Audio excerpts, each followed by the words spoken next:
Selamat siang Romo. Ya, Ya dari mana nih Romo? cari keringat Ya luar biasa itu. Ini hobi sepedaan nih Romo ya? bukan hobi sepedaan, apa biar dapat keringat aja. Biar dapat keringat. Oke. Biasanya kalau hari Minggu seperti ini Berkebun. berkebun Romo ya. Boleh kita ikut Romo? Boleh aja. Ya, oke. Sana kita. Mari kita Ayo, langsung ayo, ikut ayo. Romo.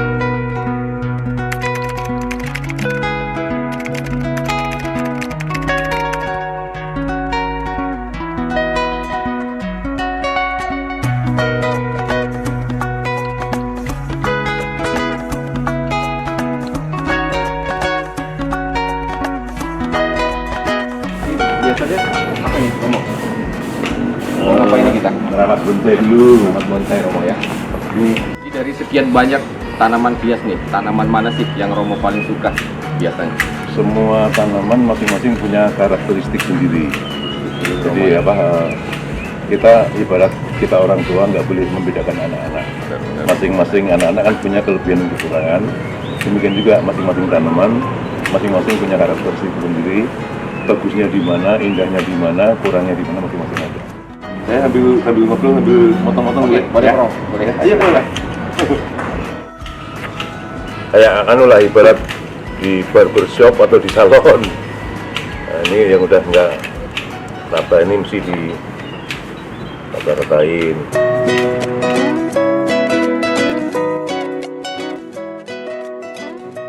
Kenapa harus dipotong nih Romo? Biar muncul indah dan rapinya gitu kan. Kasih anu penyubur. Kasih penyubur Romo ya. Kalau bonsai nggak boleh disemprot itu pakai anu, pakai selang, mesti yang pelan-pelan gini. Nah,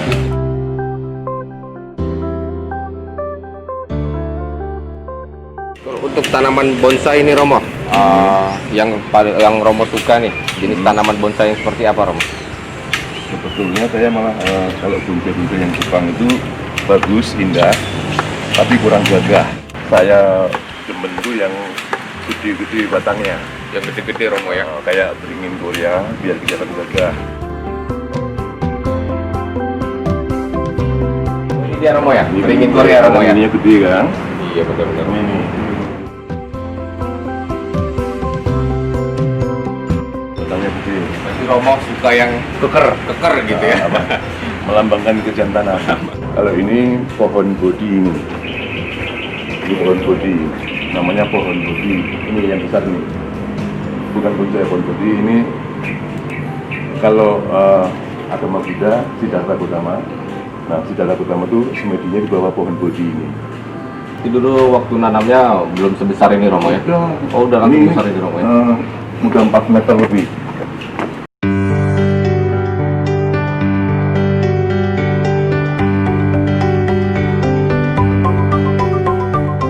Untuk tanaman hias yang Romo tanam nih, ada nggak punya filosofi tersendiri gitu Romo, bagi Romo?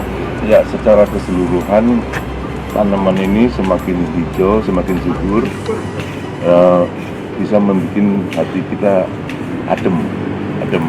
Tapi kalau tanaman kering, kalau tanaman kurus, nggak subur, hati kita juga agak gundah. Agak gundah Romo ya.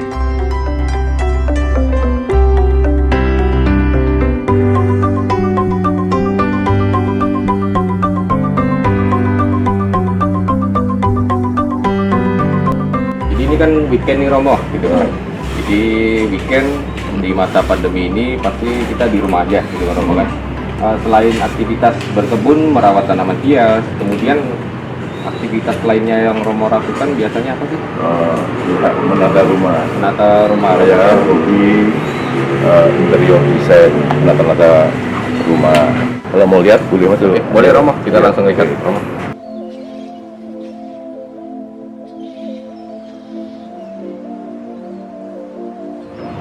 Sorry Mas ya Pak. Siap Ikut protokol kesehatan. Protokol kesehatan, Romo.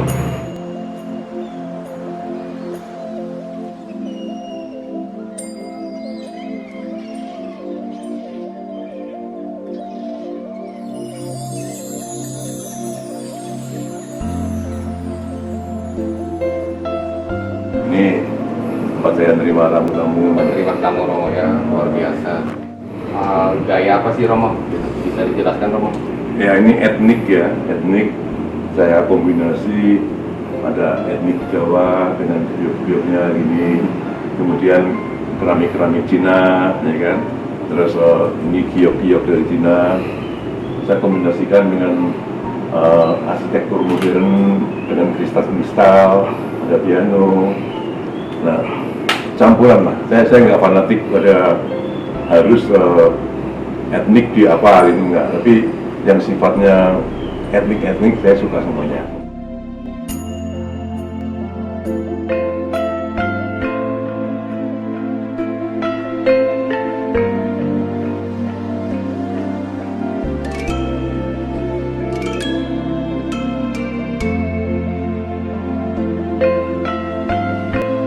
Ini menarik nih Romo. Saya lihat nih ada foto memakai apa ini Romo? Bela diri Romo ya? Karateka. Karate Romo ya. Ini pada usia berapa nih Romo kira-kira nih Romo? Ya. Nampak kelihatan masih muda nih Romo. Ini pada waktu saya wakil ketua DPRD Batam. Berarti 2000, saya wakil ketua itu 2000 sampai 2004 kan. Sekarang udah berusia gitu. Kita tai chi-nya aja.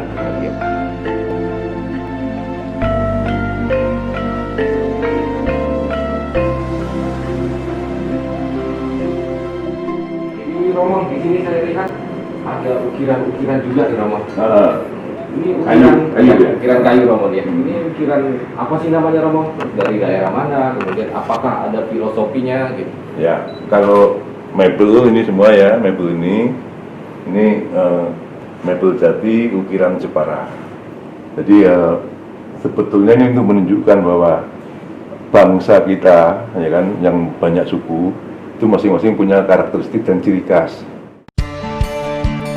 Saya lihat nih Romo, sepertinya banyak juga Romo mengkoleksi benda-benda pusaka, alat-alat perang gitu Romo.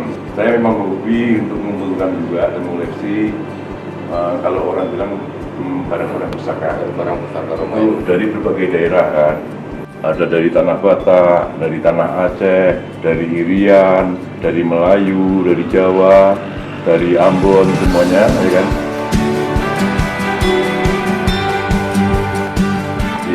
Misalnya ini tombak-tombak Melayu. Tombak Melayu Romo Nah, ya. ini kan seperti ini kalau dibuka.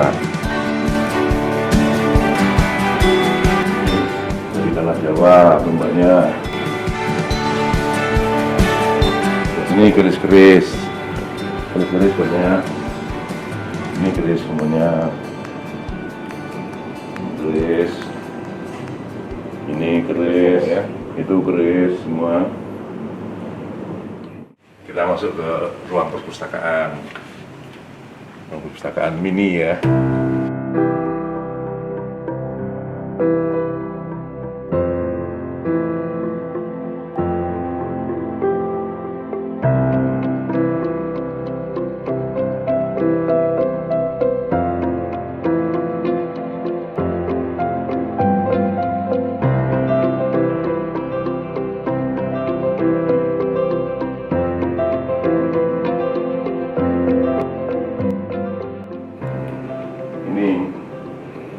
Ini mbahnya ya, ini engkongnya. ya. Hukum orang harus punya ini.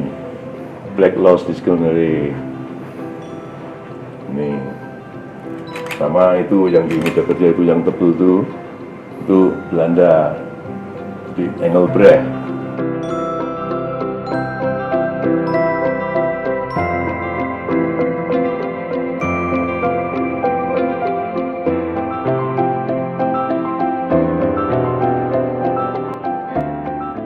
Romo baca nih? Ya kalau orang hukum semua buku harus dibaca. Karena hukum itu tumbuh dan berkembang disesuaikan dengan pertumbuhan dan perkembangan masyarakat. Hukum itu nggak statis. Ini yang ngarang saya semua ini.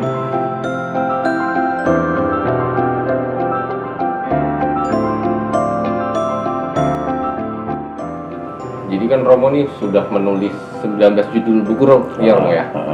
Kemudian saya penasaran nih Romo. Judul buku yang pertama kali itu Romo tulis itu apa sih?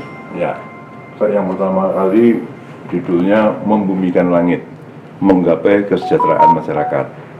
Isinya Jadi, tentang apa Romo? isinya bahwa kesuksesan seseorang itu bukan hanya dari faktor karena orang tuanya atau karena yang menurunkan mereka itu sudah sukses dulu, bukan karena itu.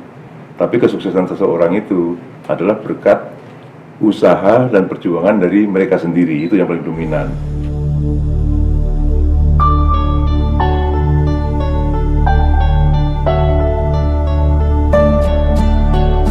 Yang ini pertama kali saya tulis tahun 1 Agustus tahun 2013 ini.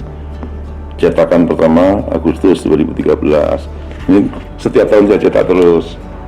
Ini buku-buku manulah supaya orang tuh punya jiwa yang sportif, supaya satu antara kata dan perbuatan. Kalau kita yang Muslim, kita kaitkan dengan surat As-Saff dalam Al-Quran. Dalam Al-Quran, As-Saff ayat 2 dan ayat 3.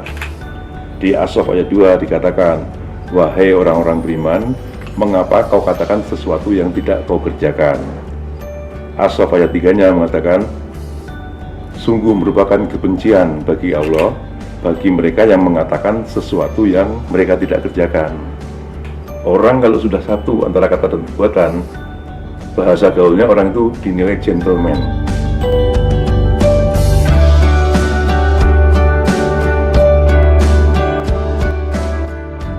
Jadi Romo, barusan kan Romo menunjukkan hobi Romo berkebun, menata ruangan nih Romo ya kan.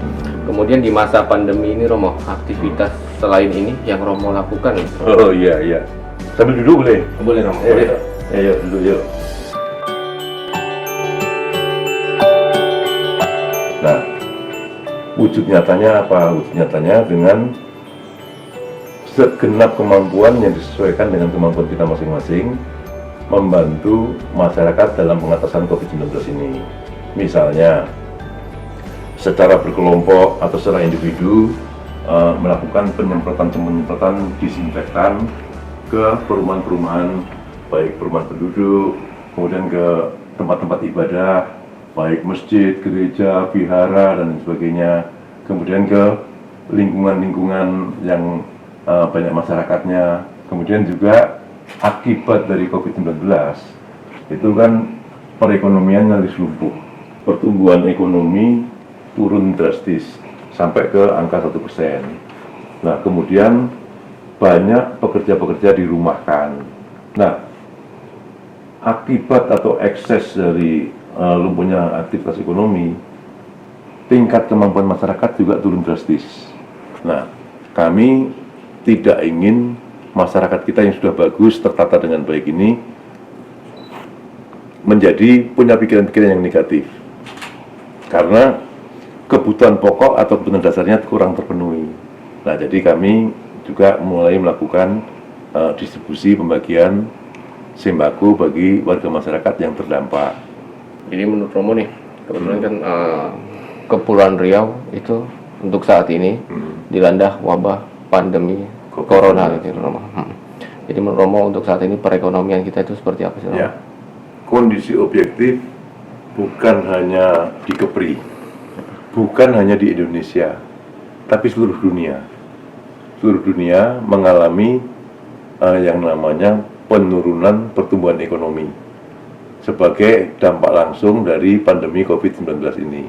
Nah, kalau kita bicara skup Kepri turun drastis menjadi sekitar hanya 1% pertumbuhan ekonomi. Nah, satu sisi ini musibah untuk kita, tapi sisi yang lain kita semua tetap harus kompak, bersatu, semangat, dan gotong royong, serta tetap optimis bahwa kita kalau bersama-sama bisa mendongkrak kembali pertumbuhan ekonomi kita ke angka yang diharapkan bersama. Jadi kita ketahui nih Romo, tanggal 15 nanti ini kan kita mau memasuki new normal. Ya. Jadi untuk Kepulauan Riau sendiri, apakah kita sudah siap dalam menghadapi new normal tersebut? Ya, new normal yang keluar sekarang, Batam belum termasuk. Yang ada di sini kalau nggak keliru Natuna dan Anambas ya. Benar Romo. Ya kan, nah, artinya apa? Artinya bahwa daerah-daerah yang lain belum daerah hijau. Untuk menghadapi new normal, banyak persyaratan-persyaratan yang harus dipenuhi kan. Nah, new normal itu bagus untuk menjaga perekonomian kita, ya, menjaga perekonomian kita. Tapi tetap dengan catatan khusus, tetap dengan menjaga protokol kesehatan. Termasuk juga new normal kita beribadah, yang Muslim ke masjid, yang Kristen ke gereja, yang Hindu Buddha ke vihara. Itu juga harus tetap menjaga protokol kesehatan. Kalau enggak, dengan adanya new normal ini bisa menjadi kontraproduktif. Jadi kita tidak lagi bisa menekan angka yang reaktif atau yang positif, tapi akan lebih mudah berkembang angka ini menjadi besar kalau kita seenaknya sendiri dan tidak disiplin. Itu. Terakhir nih Romo, apa sih pesan Romo kepada masyarakat Kepulauan Riau, khususnya Kota Batam? Pesan saya baik untuk saya sendiri, keluarga saya, maupun untuk seluruh elemen masyarakat di Kepulauan Riau, hendaknya untuk mempersiapkan diri menuju new normal ini, kita harus betul-betul mempersiapkan diri dengan sebaik-baiknya. Artinya apa? Ikuti protokol kesehatan yang dikeluarkan oleh pemerintah dan tim gugus tugas. Kemudian kita harus disiplin terhadap diri kita sendiri maupun lingkungan kita. Kita jangan kehilangan optimisme. Kalau kita kehilangan optimisme, semangat kita kurang, maka ketahanan tubuh kita juga akan berkurang. Itu secara psikis. Kemudian kalau kita pesimis, nggak optimis, daya kerja kita juga menjadi melembek. Jadi terima kasih Romo. Semoga informasi yang Romo berikan bermanfaat bagi pemirsa Batam TV.